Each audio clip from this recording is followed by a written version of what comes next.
अस्सलाम वालेकुम to all of you. Hopefully बेटे आप सब खैरियत से होंगे और आप सबको अपना टेस्ट टॉपिक भी पता है।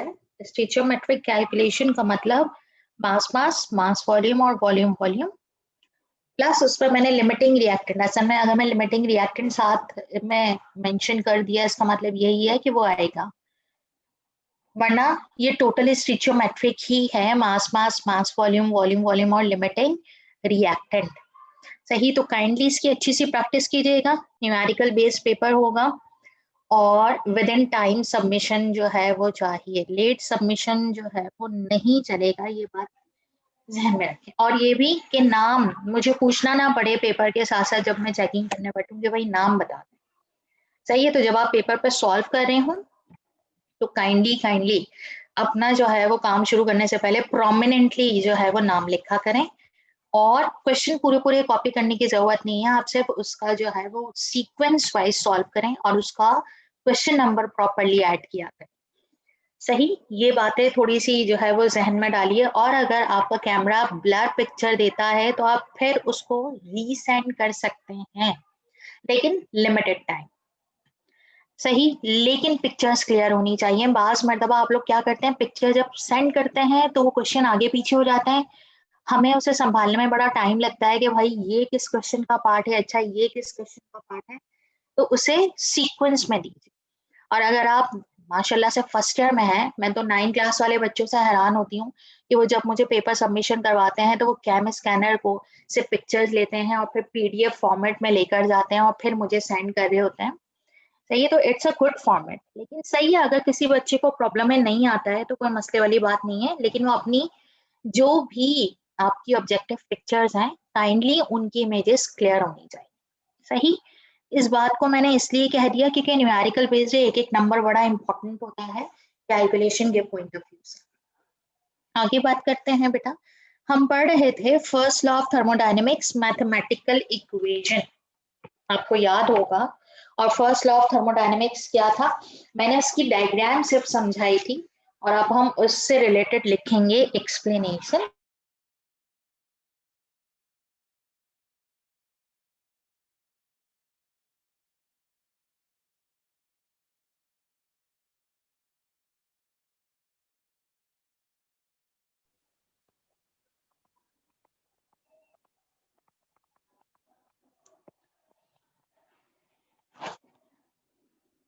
और हम इसकी सब हेडिंग पढ़ रहे थे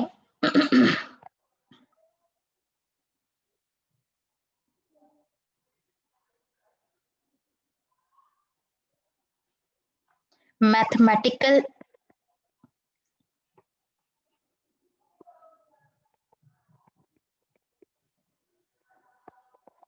इक्वेशन।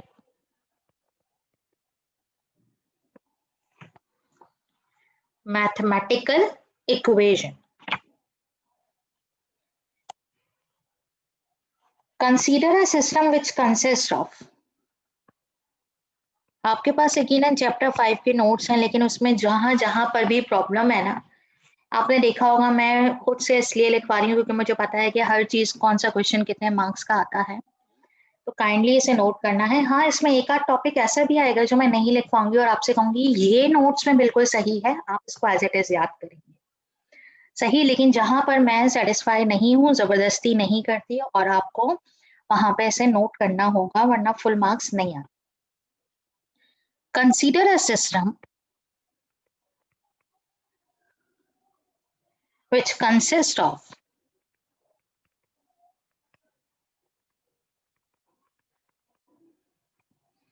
an ideal gas,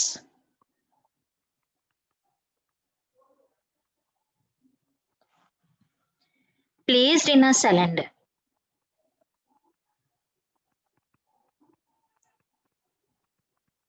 और यकीनन वो बच्चे जिन्होंने लास्ट क्लास ली थी उनके पास डायग्राम मौजूद होगी। Placed in a cylinder with conducting base, उन्हें याद होगा, समझाया था मैंने इसका क्या मतलब था। कंडक्टिंग बेस यानी उसका जो बॉटम पार्ट था, जो उस सिलेंडर का बेस था, सिर्फ वहां से हीट एब्जॉर्ब और एमिट होगी। And non conducting walls,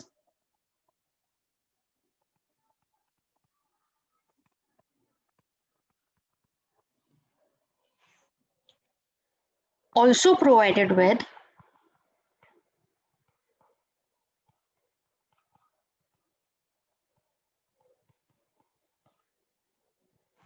movable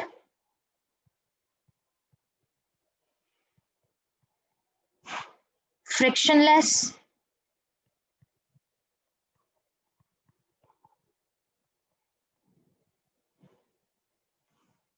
piston। आप चाहें तो इसका ना एक और वर्ड भी हम ऐड करते हैं, provided with movable frictionless weightless yes piston. और आप जानते हैं पिस्टन का काम क्या था? Pressure apply.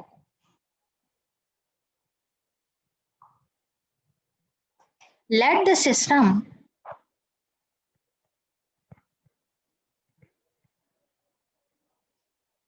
is at state A।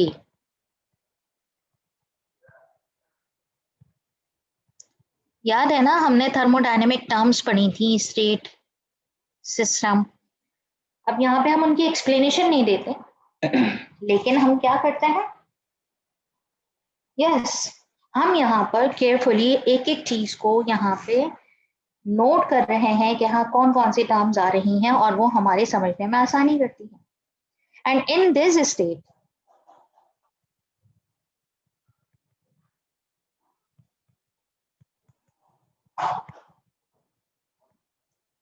its internal energy is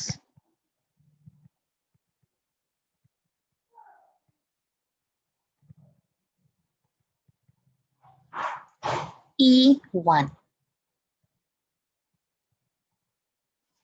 its internal energy is E1। One क्या बता रहा है? इनिशियल है।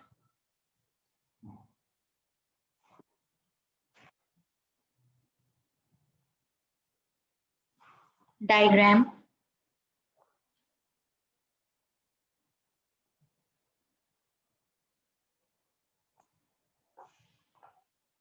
आपको याद होगा, आपने ये डायग्राम कैसे ड्रॉ की थी, मैं सिर्फ आपकी याद दहानी के लिए ड्रॉ कर रही हूँ।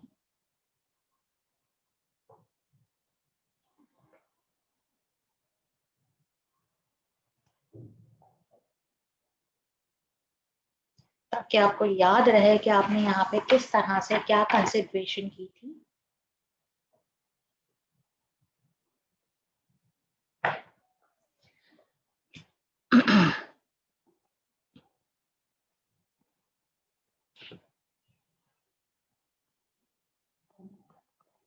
वॉल्स कैसी थी?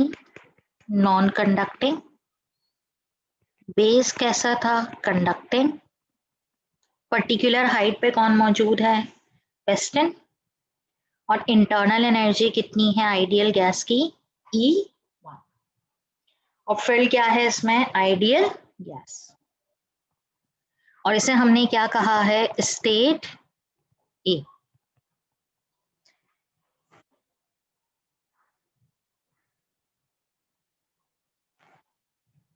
सपोज क्यू अमाउंट ऑफ,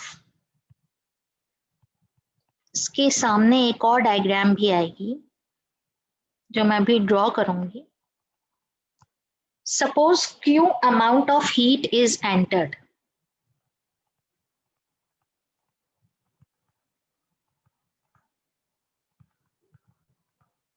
ये कहां से आ गई भाई हीट? आपने इस सिस्टम को हीट करना शुरू कर। जब आप इसको हीट कर रहे हैं तो क्या, जब आप इस सिस्टम का बेस हीट करते हैं तो क्यू अमाउंट ऑफ हीट आप इसे प्रोवाइड करें।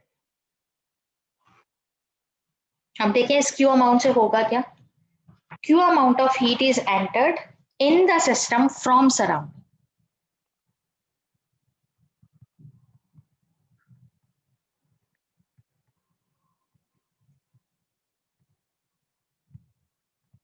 From surrounding,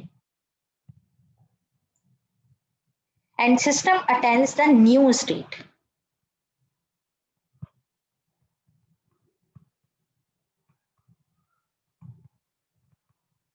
new state, new state का मतलब अब वो स्टेट ए में नहीं रहेगा, बल्कि वो किसमें चला जाएगा, जैसे ही क्यू अमाउंट ऑफ हीट इसमें जा रही होगी ये स्टेट ए नहीं रहेगा, सही है, ये किसमें चला जाएगा, स्टेट बी में।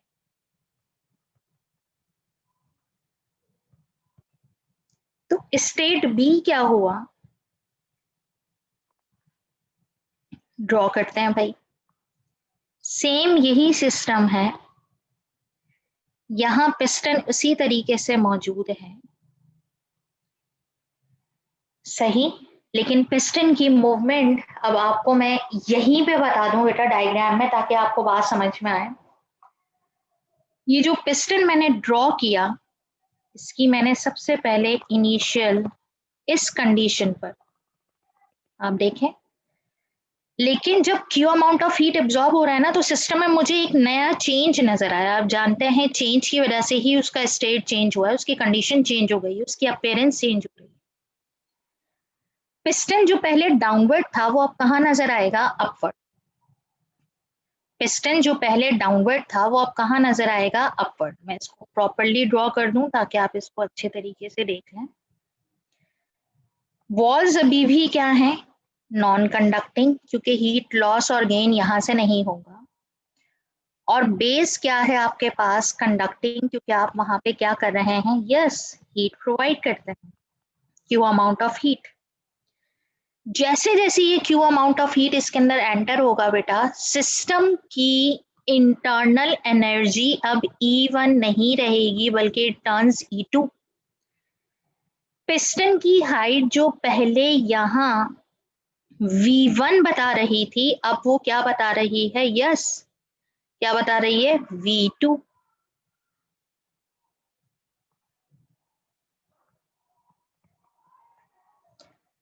तो इसका मतलब सिस्टम ने यहां से यहां तक मूव किया है। एरो आप देख रहे होंगे, सिस्टम सही थोड़ा सा क्या कर रहा है, काम कर रहा है, और सिस्टम ने काम किया, क्या, पिस्टन मूव्स अपवर्ड। और सिस्टम के काम ने एक नई टर्म को जनरेट किया, which is work done. Walls क्या रही, वैसे ही, कैसी ही भाई, नॉन कंडक्टिंग। हीट लॉस और गेन इन वॉल्स के जरिए नहीं हो सकता।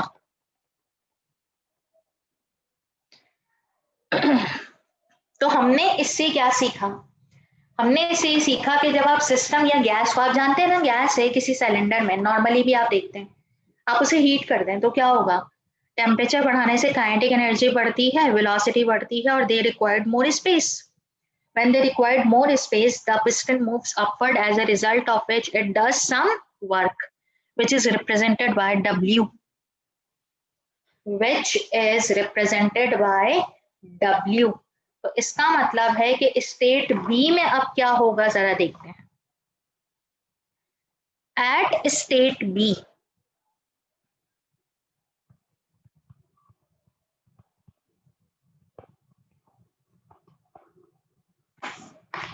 at state B,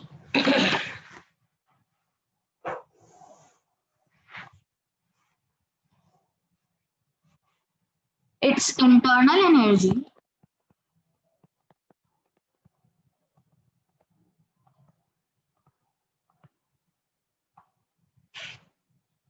increases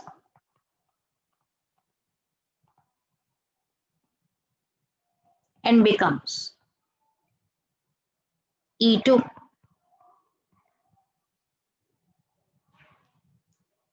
also due to the absorption of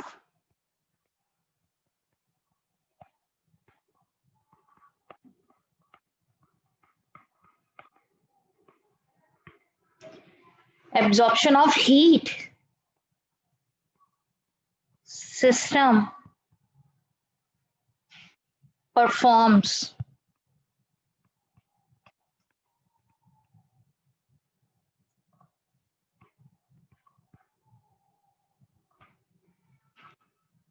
W, amount of work on its surrounding।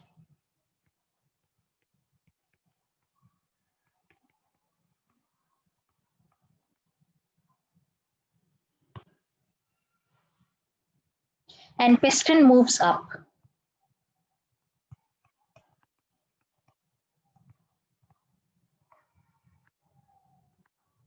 इसका मतलब है इस डायग्राम में पिस्टन जो पहले इस इनिशियल स्टेट पर था, extra amount of heat absorb करने के बाद system does some work as a result of it, यानी जब क्यू अमाउंट ऑफ हीट इस पर गया तो यहां हमें चेंज क्या नजर आया कि सिस्टम ने काम किया, और वो काम क्या था, पिस्टन मूव्स अपवर्ड, जिससे ये पता चलता है कि काम भी उतना ही हुआ होगा जितनी हीट आई होगी। जितना Q amount of heat enter हुआ है उतना ही वर्क डन हुआ होगा, ये बात याद रखें, क्योंकि आप जानते हैं सिस्टम एब्जॉर्ब, हमने सीखा था law of conservation of energy से, सिस्टम जितनी एनर्जी गेन करेगा सराउंडिंग उतनी ही दे रहा होगा। तो इसका मतलब सिस्टम काम भी उतना ही कर रहा है जितनी हीट वो क्या कर रहा है, एब्जॉर्ब कर रहा है। तो ये जो लाइन आपने लिखी है इसे समझना बहुत जरूरी। System performs W amount of work on its surrounding. इसका मतलब वर्क डन उतना ही है जितनी Q है, जितनी Q अमाउंट ऑफ हीट है। आप बुक खोलेंगे तो आपको ये Q स्मॉल लेटर्स में यानी लोअर केस लेटर्स के अंदर लिखा हुआ नजर आएगा। आप वैसे भी एग्जाम में आ जाए तो कोई मसला नहीं है, लेकिन हम आपको यहाँ पर कैपिटल Q से रिप्रेजेंट करवाते हैं, क्योंकि फिजिक्स में या ये फिजिक्स से रिलेटेड भी है, तो वहां पे आप चार्ज को भी कंसीडर करते हैं अक्सर Q से। तो ये क्या है आपके पास, यस ये आपके पास आ गई हीट से रिलेटेड बात। लेकिन अभी ये कहानी, आप तो कहते हैं हम इक्वेशन को ड्राइव करेंगे, तो ये इक्वेशन है कहाँ असल, तो जरा देखते हैं अब इक्वेशन का। According to first law of thermodynamics,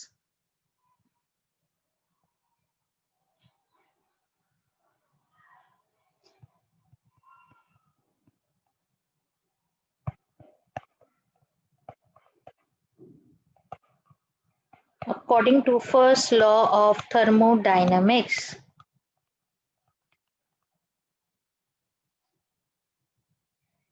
total energy of state A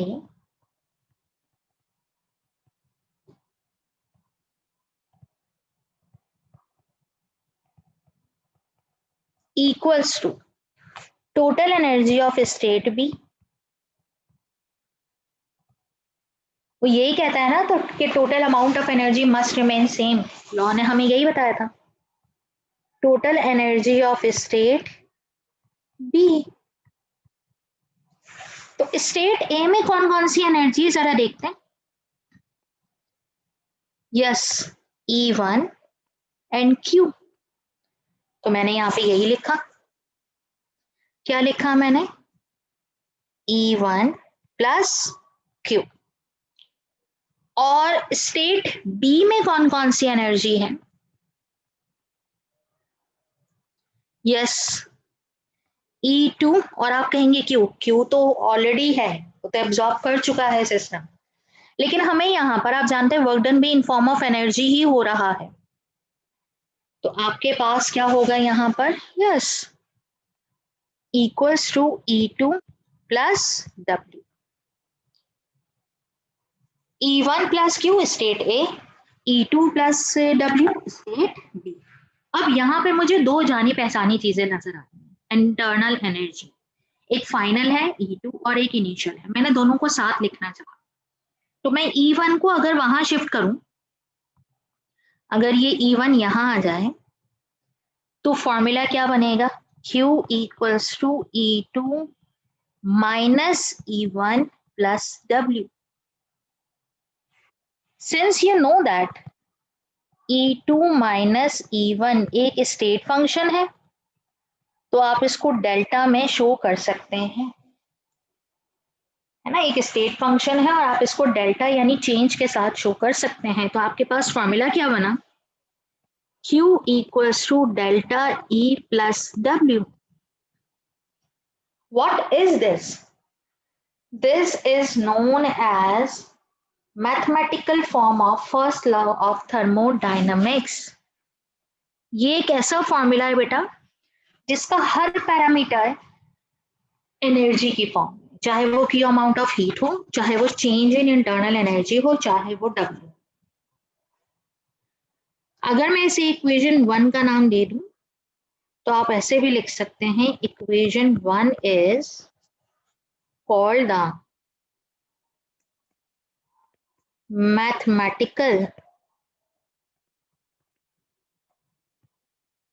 form of first law of thermodynamics. इसके 2-3 न्यूमेरिकल हैं जो हम लगे हाथों कर लेते हैं, आगे के लिए नहीं छोड़ते।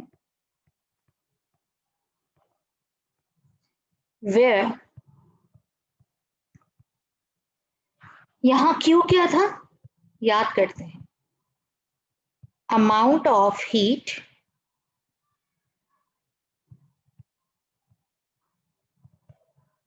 एब्जॉर्ब बाय द सिस्टम, यही था, एब्जॉर्ब बाय द सिस्टम। लेकिन इसने कहां से एब्जॉर्ब की थी? From surrounding. गुड।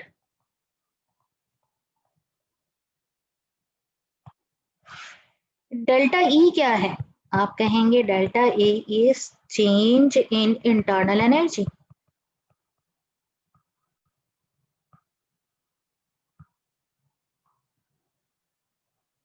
और डब्ल्यू क्या है? यस, वर्क डन तो हमें पता है, लेकिन कंप्लीट क्या है? किसने काम किया था? Work done by the system. System ने काम किया था किस पर? On the surrounding. ये टर्म्स बड़ी इंपॉर्टेंट है बेटा, अगर आप इन्हें नहीं समझेंगे तो आगे के न्यूमेरिकल सॉल्व नहीं हो पाएंगे। हम कभी कभार इन्हीं टर्म्स में उलझ के रह जाते हैं और हम इसे सॉल्व नहीं करते। हम सिर्फ ये कहते हैं नहीं जी हमसे नहीं होगा। क्यों नहीं होगा भाई? अब तो माशाल्लाह अल्लाह ताला ने आप लोगों की दुआएं सुन ली हैं, पेपर भी जो है वो मई जून में चले गए। जितना अच्छा रिजल्ट लाना चाहें ला सकते हैं, क्योंकि आपके पास नंबर ऑफ टाइम पीरियड मौजूद।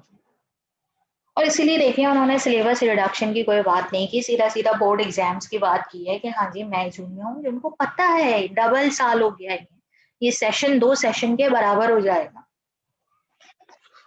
सही। और मेरी नजर में अच्छी बात है कि आप लोग पढ़ लेंगे पूरा, क्योंकि फिर आगे चलकर वरना आपको एम कैट और ई कैट के लिए और सेकेंड ईयर केमिस्ट्री में बहुत मुश्किल हो जाती।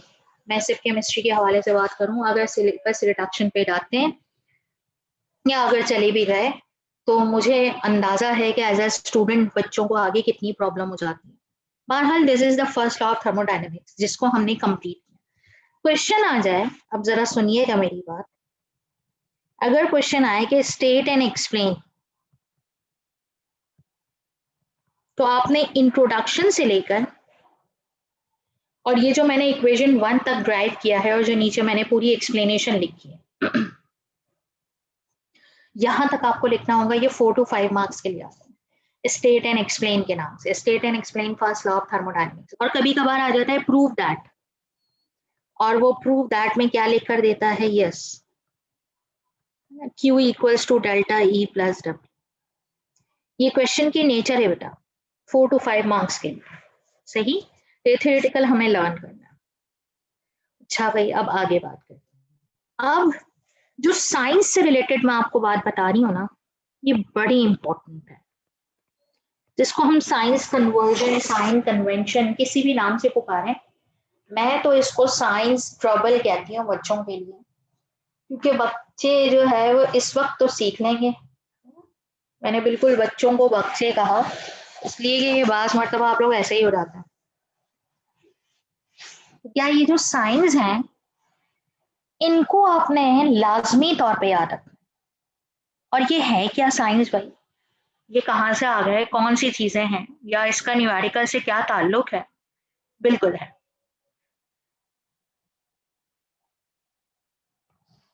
अभी आपने सीखा क्यू।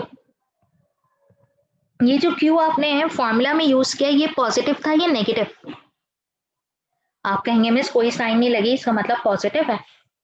तो मैंने यहाँ पे लिखा प्लस क्यू ना। आप कहेंगे मिस क्यों लिखा है भाई, प्लस क्यों लिखा है? ये तो लिखा हुआ भी था तब भी। इसलिए कि ये बताने के लिए कि प्लस का मतलब क्या होगा, और आप प्लस का मतलब लेते क्या है। Heat is absorbed by the system.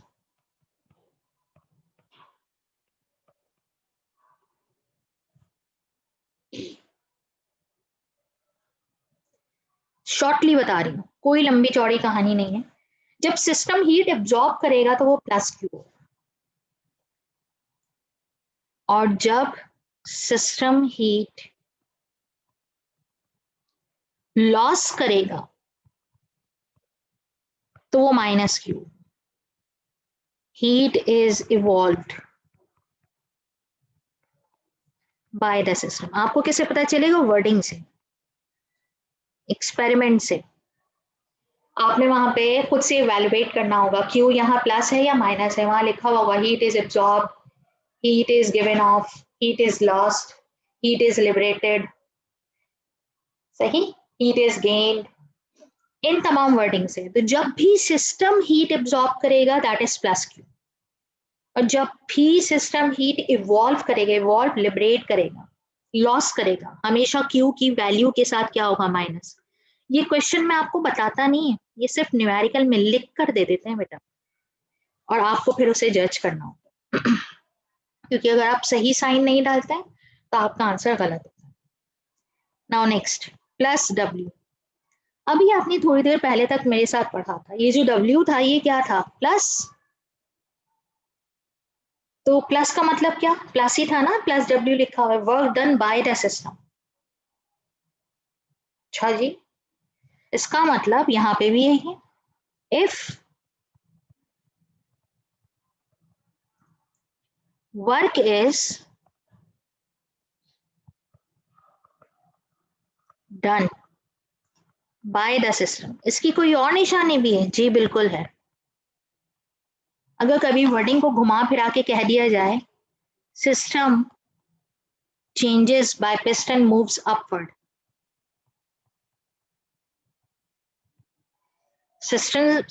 piston moves up, यानी सिस्टम does work। जब पिस्टन पहले इनिशियल यहां था और ये मूव कर जाए अपवर्ड, तो आप कहेंगे हाँ जी, सिस्टम के लिए प्लस डब्ल्यू है, यानी वर्क डन इज पॉजिटिव। लेकिन अगर माइनस डब्ल्यू की बात कर ली जाए तो बहुत सिंपल है कि work is done on the system.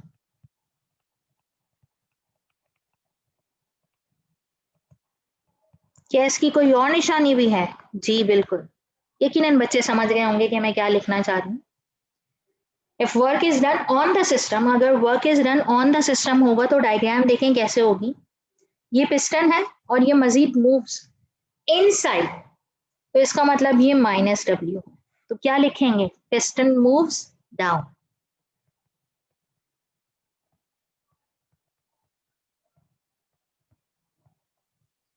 अब ये बात इन फॉर्म ऑफ न्यूमेरिकल कैसे आती है, चले मिलकर जरा सॉल्व करें।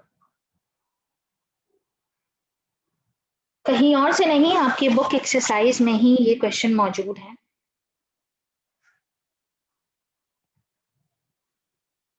Page 163,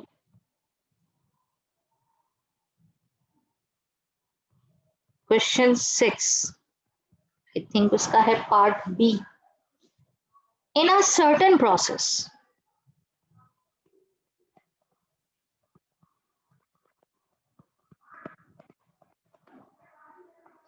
in a certain process 848 joule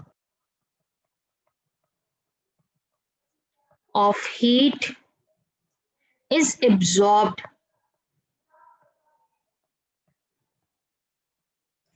by a system। इससे पहले कि मैं क्वेश्चन में आगे बढ़ूं, मैं अपनी ही लिखी हुई बात पे थोड़ा सा फोकस कर रही हूँ, और वो क्या? अच्छा, in a certain process 848 joule of heat, अच्छा अमाउंट बता दिया, एब्जॉर्ब्ड बाय अ सिस्टम। आगे भी नहीं गए, लेकिन हमने क्या सबसे पहले इस बात को इवेलुएट कर लिया, हीट इज एब्जॉर्ब्ड, हीट के लिए क्यू, बाय अ सिस्टम इसका मतलब प्लस क्यू। यानी ये जो आपके पास 848 है ये प्लस होगा। इस तरह न्यूमेरिकल को इवेलुएट करते हैं हमेशा। आप कभी भी गलती नहीं करेंगे. While 394 joule of work is done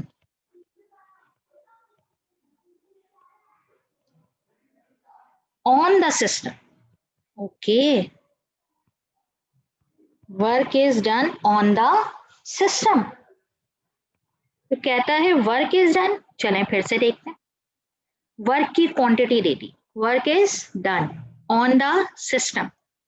तो वर्क क्या था? W.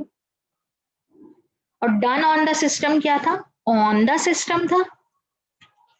सही है. On the system, not the by the system. तो अभी आपने क्या सीखा था? If work is done by the system positive, if work is done on the system negative. तो आपने यहाँ पे कुछ यही काम किया. आप क्या करेंगे? यस आपने अपने जहन में लेकर आए ये -W. अब रिक्वायरमेंट देखें किस चीज.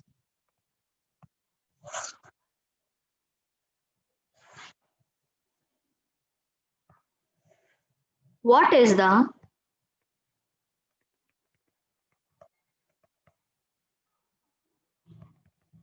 Change in internal energy.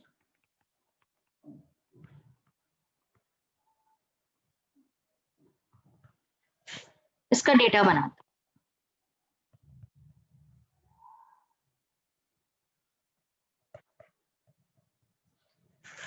Q equals to +848.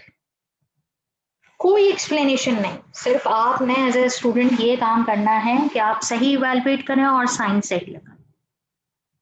W 394 but system पर काम हो रहा है दैट इज -3.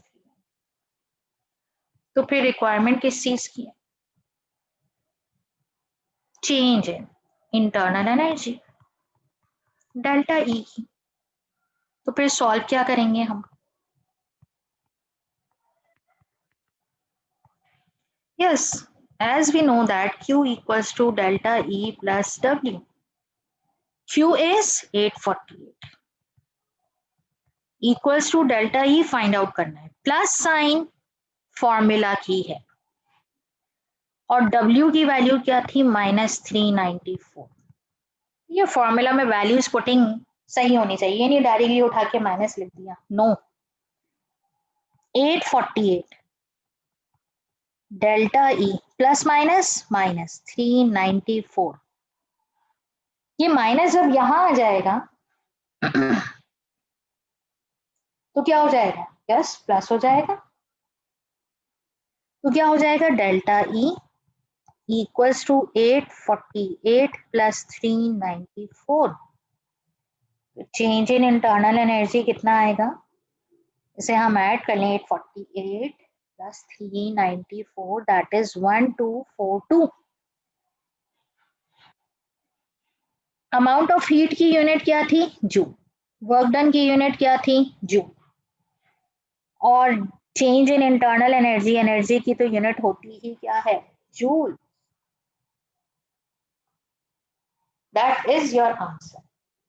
इस तरह आप साइन कन्वर्जन जो है वो वहां पर क्या करते हैं? सॉल्व. इस तरह आपको आसानी भी होती है और आप आसानी से इसे प्रेडिक्ट भी कर लेते हैं.